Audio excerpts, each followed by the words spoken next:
encompassed what the Community Grief Center does and the why we do it, offering support to so many people as we grow and we go through such a hard time in our life.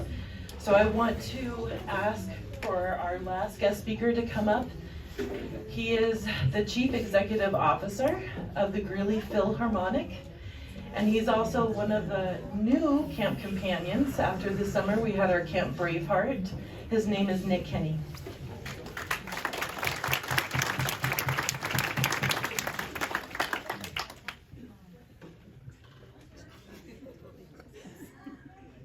Good evening. Thank you, Deanne. I usually don't write a script, and I usually don't hold a microphone because I talk with my hands, but I'm not talking with my hands. She's doing it for me. As Deanne said, my name is Nick Kenny, and I'm the Chief Executive Officer of the Greeley Philharmonic Orchestra. I was a musician for 20 years, and over 10 years ago, I was thrilled with the opportunity to move out to Colorado and begin my master's program in 2011 at the University of Northern Colorado. Go Bears! Though I had been thoroughly enjoying my life in Colorado for the past decade, it was here that I experienced the first loss of those my age. I had lost my grandmother in high school. She sounds a lot like your Nana, Sarah. The matriarch of our family raised 7 kids on her own after her husband died of a heart attack at 35. Was one of the most incredible role models I've ever known. Her love, her passion, her always open house made Grandma Lou the epitome of all grandparents. We lost her when I was in high school. She had contracted pneumonia after attending one of my trumpet recitals, which required some long walks in below zero temperatures.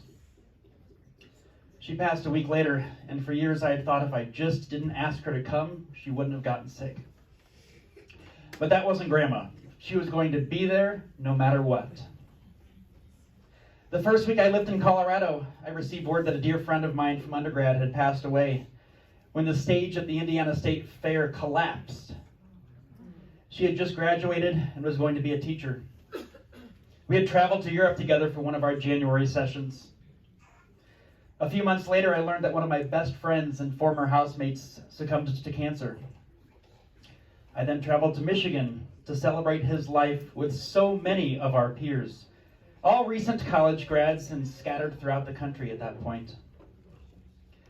Chris bought my first beer when I turned 21. We were at the Chicago airport about to travel to Austria to sing with a choir. And ironically, in Austria, you can drink basically when you learn the alphabet. But I'll never forget sharing my first Stella Artois with Chris. A few years later, a young woman I was dating was killed by a drunk driver after leaving her shift at the hospital. And then my other grandmother, my great aunt, an employee at the Greeley Philharmonic, and most recently a friend who took his own life. I know that every year the names of those we've lost grows, but so do the memories.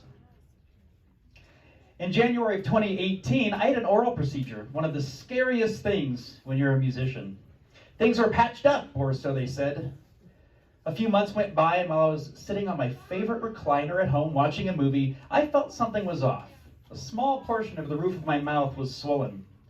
I went to the dentist, and long story longer, I had an ameloblastoma and required another surgery.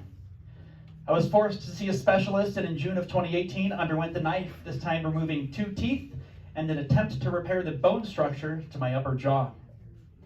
The surgery was not a success as the bone graft didn't take and I lost the ability to play my trumpet. 20 years gone overnight. Through this challenge, I lost my trumpet studio and all my gigs. I went through 2 years of painful orthodontics treatments, and yet the problem still isn't fixed. But through this experience, I saw my life in a different light. I had been depressed and went through the stages of grief, and that took years. If it hadn't been for this journey, I would not be where I am now. I became a better teacher to my few remaining students, learning to communicate more thoroughly rather than just demonstrating on my trumpet. I learned not to take things for granted. I became even more involved in my community to try to fill that void. And my passion for the arts fueled my ambitions to facilitate change in a competitive and challenging industry. Throughout my time with the GPO, I've fallen in love with this community, much like you, Al. I spent time building connections and making lasting, lifelong relationships. It was here that I met Deanne and the Bakers. I was both flattered and shocked that they had suggested I participate as a camp companion at this year's Camp Braveheart. It was an honor, yet I was hesitant to commit at first. I wanted to make sure that I could be present for the kiddos, to be able to take on their grief and their emotions. After some thought, I did commit. So now I'll talk about Camp Braveheart. We met at 3 Hopeful Hearts in the morning for training. Now let me be clear, I have no experience as a counselor or a therapist. The greatest skill I've acquired over the years as a CEO is talk less, smile more. I'm sure some of you out there in the audience are wishing I'd talk less, but appreciate you still listening. I figured I could do that well enough because so many of us can hear but not listen. As we went around the room during introductions, we spoke of what challenges may arise during the camp. Behaviors, breakdowns, vulnerability, anger, and breakthroughs. Those who had been a companion before shared stories of extreme sadness, but also of great success. Magic happens at Camp Braveheart. I only hoped I could experience and be a part of the same thing. All in all, it went fantastically. We played games, built relationships, laughed, ate way too many marshmallows. That was my fault. I should have known better than to give one kid over a dozen of those jumbo-sized marshmallows. Absolutely true story. Tummy hurt. But the best way to learn is when you overdo it yourself. I mean, if somebody cuts you off, you're not learning a lesson. So he was fine the next morning. Now, the next night at camp was very special. Cliques had formed, friendships had blossomed, laughter and silliness, and a lot of tears. A lot of raw, unfiltered, genuine emotion. After an activity where we all made pillows with varying fabrics, one kiddo had a bit of an emotional time because he did not get the fabric he wanted for his pillow. He threw a little bit of a tantrum, and I know what was going through everyone's mind. Really? It's fabric. Let it go. Grief's a weird thing. You never know when or how it's going to hit. While the rest of the campers were participating in the most fun activity, beating the living snot out of pool noodles to release their anger, they're just tattered by the end of it. It's fun to see. But the young one was in his room. I asked him to go on a walk to the lake with me and take a chat. He was still sniffling, agreed to it, and then it happened. The breakthrough. He broke down about how much he wanted the red, plaid, Christmas-like fabric for his pillow. He wasn't angry with the other campers for taking the few available before him, but was sad that he didn't get the fabric. Why? It's just fabric. I asked him why the fabric meant so much. He pulled out his phone and started showing me pictures and videos of him and his baby brother smiling, playing, and laughing. An adorable little baby, and the pride and joy of the big brother shone in his smile and in his eyes. In December, he and his brother would wear matching pajamas all season long.